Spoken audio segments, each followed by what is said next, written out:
Good morning, everyone. A particularly warm welcome to Rachael, Falk and Brendan Dowling. My name's Kate Lundy and I'm a distinguished visitor at the National Security College. With me this morning on this session, we have Rachael Falk, who is a distinguished advisor at the National Security College, as well as a partner in Ashurst risk advisory practice. She's recognised as a leading authority on cybersecurity and regulation in Australia and is the former Chief Executive Officer of the Cybersecurity Cooperative Research Centre.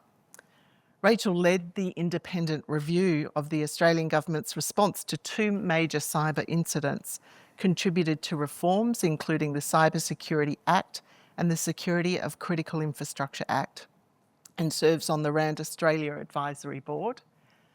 Brendan Dowling is the Deputy Secretary for Critical Infrastructure and Protective Security in the Department of Home Affairs. He leads national policy, regulation and partnerships across critical infrastructure, transport security, national resilience, protective security and the AusCheck background checking scheme.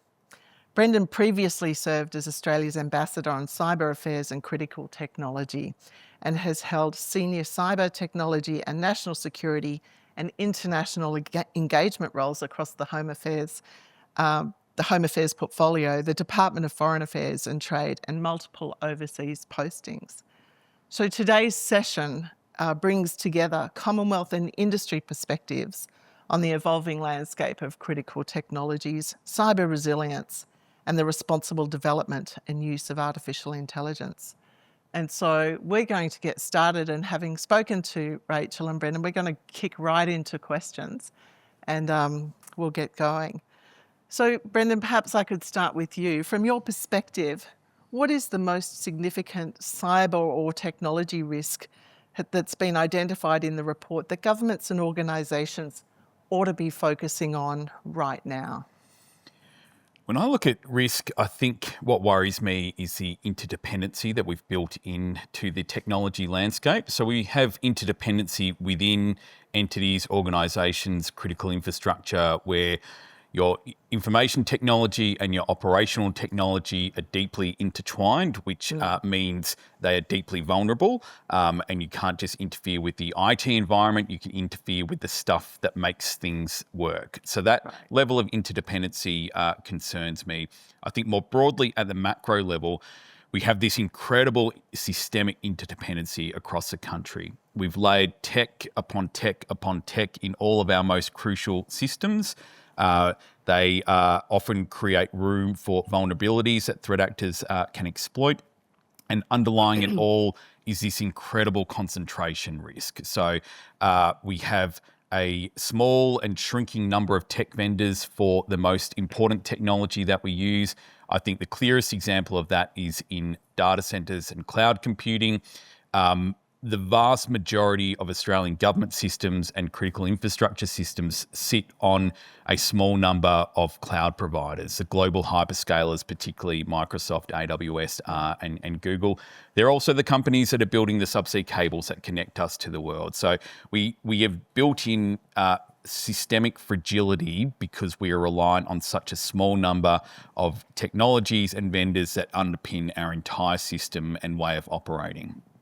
Thanks, Brendan. Rachael, your thoughts on this question. What are the things we should be focusing on at the moment? Well, definitely, as Brendan said, 100% agree. Supply chain risk is significant as well. We can't go a day without connecting as consumers, but also organisations to do our work. We rely on a whole digital infrastructure, and it is very fragile. So supply chain risk is something I think all companies, all organisations are certainly focused on. And really, I think if there was an event that brought that home, it was the CrowdStrike event in 2023, I think it was now, November 23. And I think what that taught us all is one update from a security vendor, which most of us were using, and that was just something that went wrong. One update can have consequences that were very far-reaching, right through to getting tickets, to doing shopping, all sorts of things. Many organisations were impacted. So I think, and now, given what we're facing in the world sort of turmoil, supply chains and understanding supply chains is critical, and mapping out your digital infrastructure is critical. So at the moment, I think that's really what I spend a lot of my days talking about with organisations, and something that I think all organisations, and Brenda would know this more than anyone, is occupying probably a lot of government time around supply chain, shoring up supply chain fragility and understanding the knock-on effects that if we have other consequences, what does that lead to when there's a scarcity of certain things at the moment? Yeah, that's a hot topic right now. Yeah. Just to pull on the thread of the answer to the question you gave, Brendan, what can governments do about that consolidation of tech service providers and that intersection of all things technology, creating deep and systemic vulnerabilities? What are your thoughts on what an answer could look like? We've got legislation, we've got rules, regulations in place. What's the structural stuff that you think might be able to help? I think there's two angles governments, including ours, can take. The digital age was supposed to be a far more diversified age. It was supposed to lower the barriers to entry for technology companies and startups to enter the world. At that really big end of operations, we've actually seen consolidation. So the sort of future we were promised has not eventuated in that way. I think we recognise, and other governments around the world are starting to recognise, that these are not just commercial decisions that need to be made across the country, that government has a strategic interest. Most famously, when we issued guidance to limit the use of high-risk vendors in our 5G networks, that was about government saying, yes, there is a market there, and telcos might make their decisions based on price factors and things like that, but because there is a strategic national interest, the government is going to intervene and say there are only certain choices you can make. So I think there's a number of technology areas where recognising the strategic national interest is just as important as the commercial interest is a really big driver. I think on the other side, part of my work is we accept the world as it is. We accept the dominance of the cloud providers because that is the reality today. Hopefully might change with diversification in the future. But what we need to do is build in resilience to that system. There's two things we do very actively. Last week in Brisbane, we had about 350 of our major critical infrastructure operators coming together. Yeah. That conversation was about, don't just think about your risk, your vulnerability, your recovery, think about how you fit in a broader system. We also talk to those major hyperscalers and say, you matter to us, you underpin a lot of what we do, you make a lot of money out of us. That means we need to be confident about your security measures, your resilience and redundancy measures. That is a fair expectation for our government to have because of situations like the CrowdStrike. These are not hypothetical situations, these are real lived realities that we need to be better prepared for. I'll come back to your point on resilience, but still want to go a bit deeper on the supply chain risk. We're really feeling that in Australia at the moment, particularly in relation to fuel. But let's talk about technology and access, to those updates to technology, what's happening in our supply chain. Rachael, can you talk us through that supply chain risk from a cybersecurity and business and industry perspective, and what you're hearing from business? So supply chain risk, and I forget, Brendan's got the advantage here, having been a cyber ambassador as well. He can really talk in depth. I think for supply chain risk on the software side, it's always about ensuring that you're able to still reach your customers. And what SOCI, and part of what SOCI does too, is it's an all hazards approach. So if you're a vendor, you're not just looking at is your coding right? Have you got everything in place? It's also making sure that your coders, you know where your coders are. So it's all about sourcing supply chain and sourcing who's doing your work, making sure that for consumers, you're downloading the right apps and using the right software and it's not compromised. But I think for me, the supply chain is less about the software risk, and it's more about making sure it's not immune to disruption. Again, disruption comes in many ways. It can be workforce, it can be trusted insider, but also have they got the ability to meet the needs of their customers in certain jurisdictions, because they're not, they're not subject to sort of restrictions. And we're just sort of seeing potentially some of that play out at the moment. What will happen if working from home, we tested in COVID, but what can happen if there's a sabotage event, or what can happen if a trusted insider goes rogue? And that's with, and not giving SOCI a promo, you can give SOCI your own promos, but certainly out of the four hazards, personnel risk is something that I think will come up higher on the chain as more organisations seek not only to outsource, but to outsource offshore and to know where they're outsourcing. And to your point about 5G, strategic decisions need to be made by organisations about sourcing and outsourcing and those jurisdictions, which they do, and in some cases that is enshrined in certain legislation now where they can and can't use labour or get parts from or services from. Yeah. Staying with you, Rachael, on this question, what would industry, what would business be most afraid of right now? And how much is the impact of that convergence of AI with cybersecurity impacting the thinking of industry at the moment?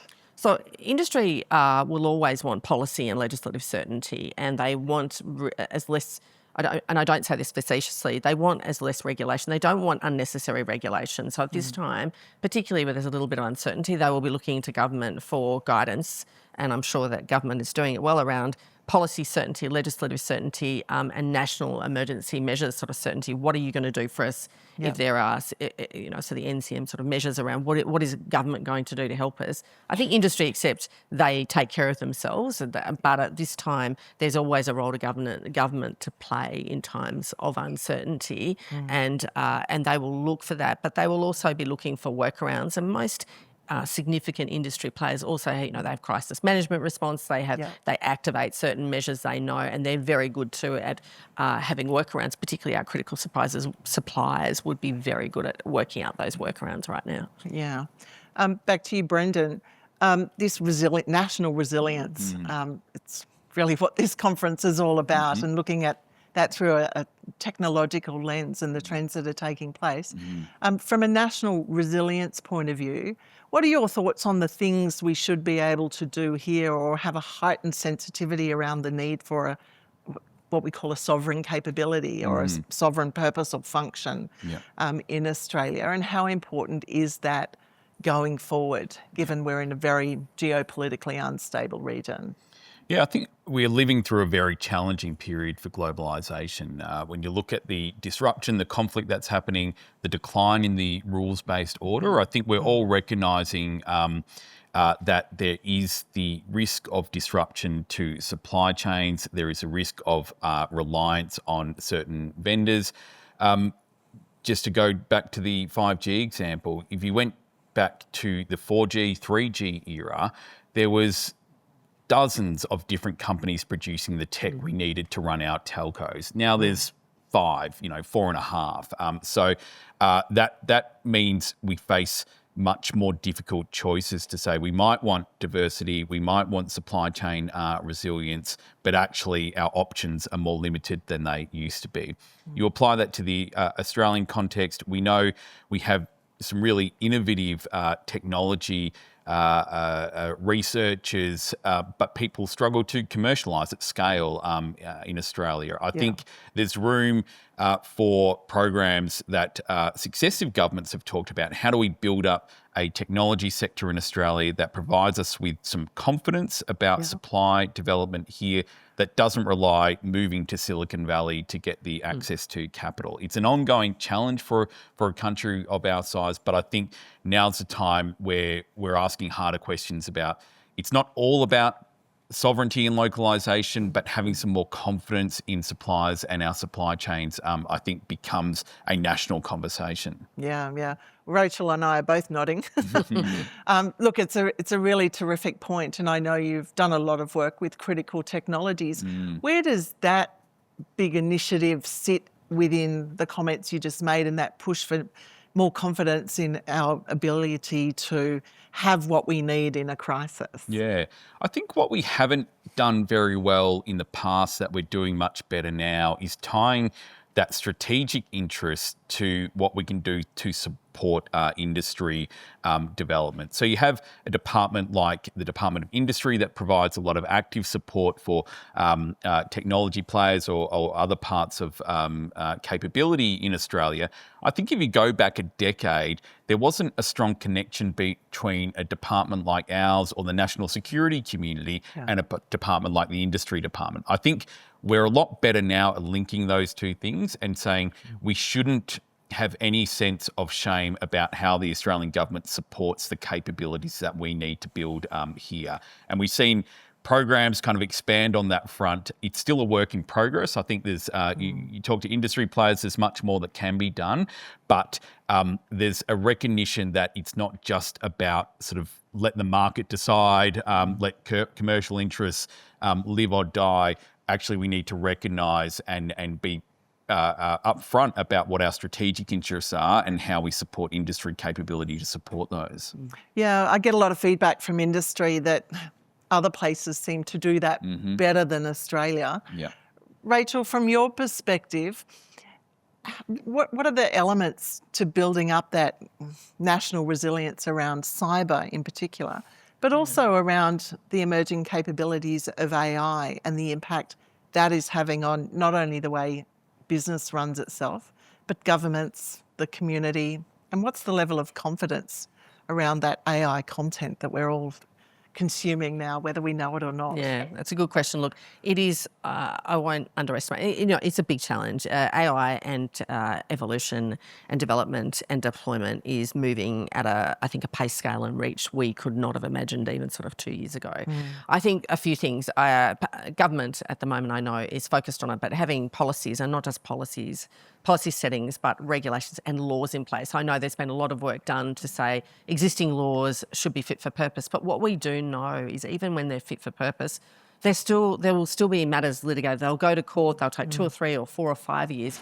And common law, so case law, does provide certainty and texture to both communities and the industry and government about what the sort of left and right of arc is. So absent, everyone knows this, I'm a bit of a hard believer in the hard law. Absent laws, guardrails are not law. They're a nice way of saying law. They're not. Absent some laws, and I think the time will come where Australia will need to decide what it will tolerate and what it won't tolerate, is one part of it. But this all comes from offshore. So much of it comes from offshore when we're consuming it. It's very hard we just can't regulate necessarily what comes in on your devices or what comes into our country. So it's a matter of community education. It's a matter of expectations upon our own organisations about what we think the Australian government, the Australian people shouldn't tolerate. And you see a lot of work being done with the ACCC and ASIC around that as well.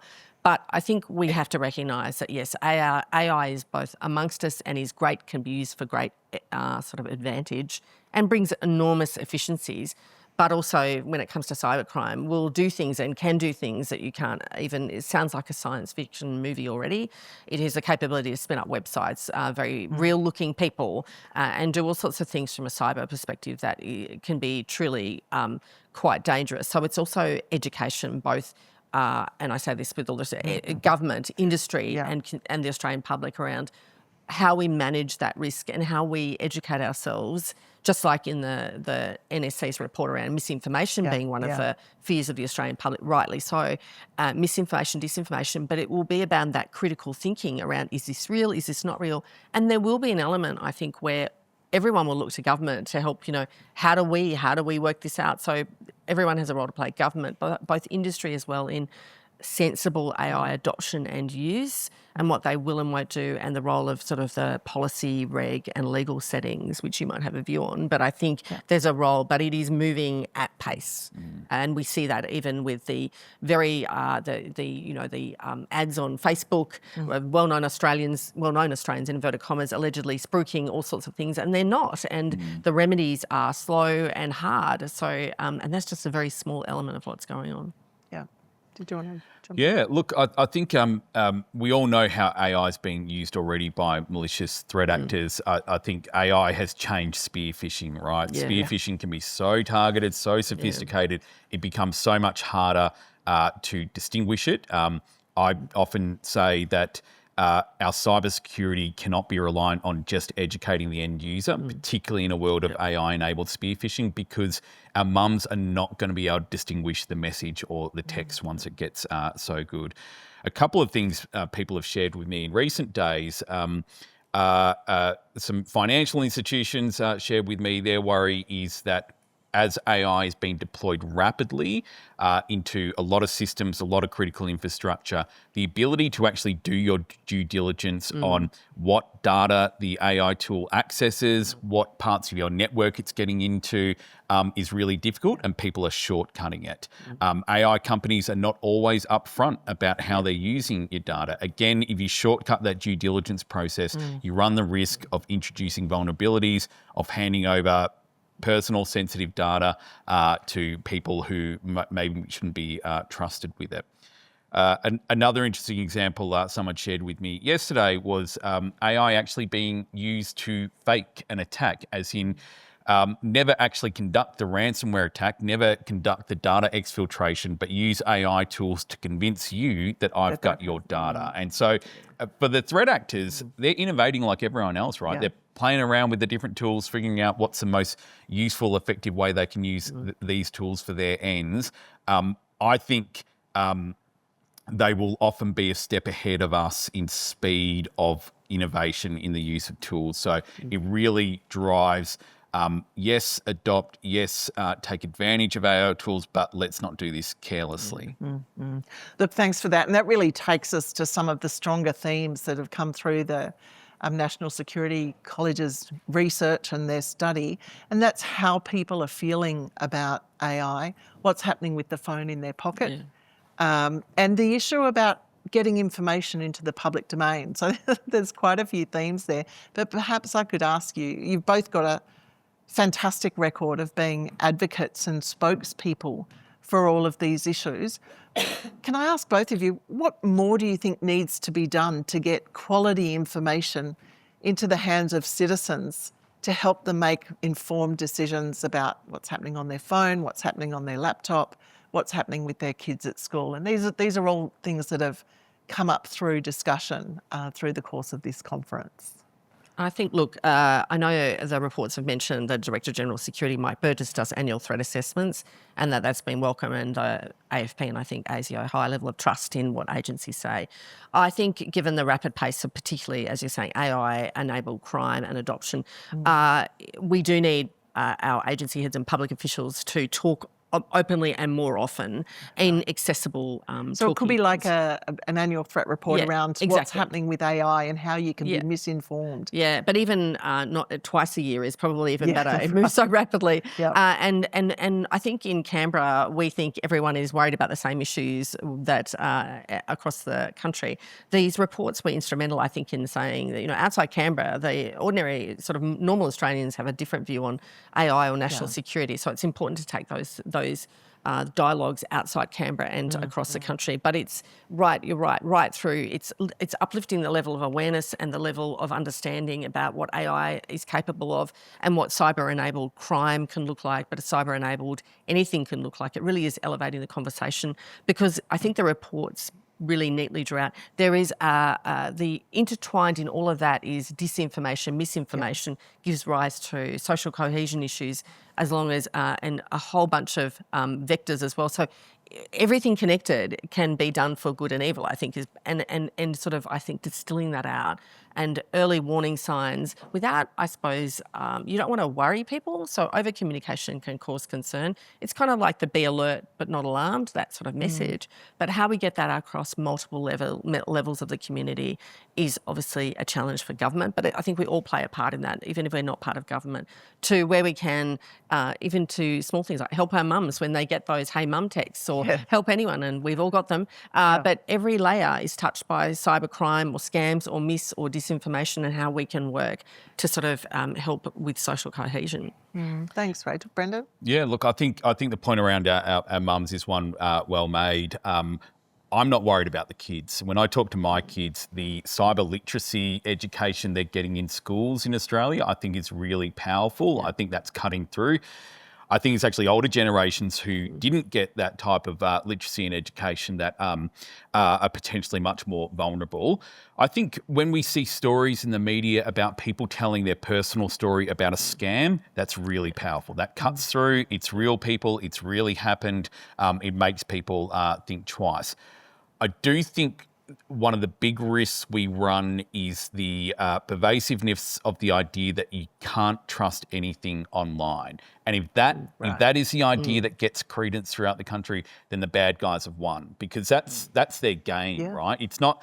Their game's not always to convince you of something, it's to convince you that nothing can be trusted, and it creates this unhealthy information environment where people don't know what's true, lean towards disbelief of everything, and so trusted sources get brought down as well as the untrusted sources. I think that's a bad future for democracy if everyone thinks you can't trust anything online. So I think the importance of trusted sources, credible sources, becomes really important. And we know there are lots of groups out there in our community today who are looking to sow that level of distrust. People are often ready to believe it. So it's no easy thing. It's not something that government can solve. Sometimes we're not the trusted source, right, amongst some communities.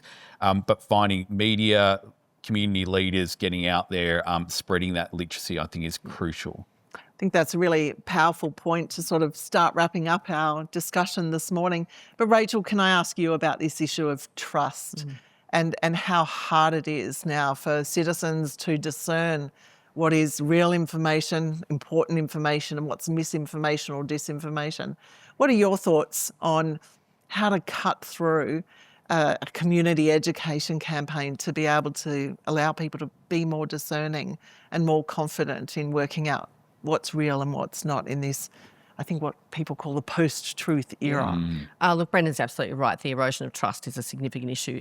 Of course, we just start with trusted sources, media outlets we know, trusted publications, obviously trusted channels, and not necessarily TikTok. No offence to TikTok, but those channels are not what we would call well sourced always. Institutions look to institutions we know. It is something where we also have to teach the critical thinking of our older kids and young people around. It's not just the first thing you search on Google. So it is about critical thinking and going to sources and developing that sense of who do I trust and where can I go for the trusted information.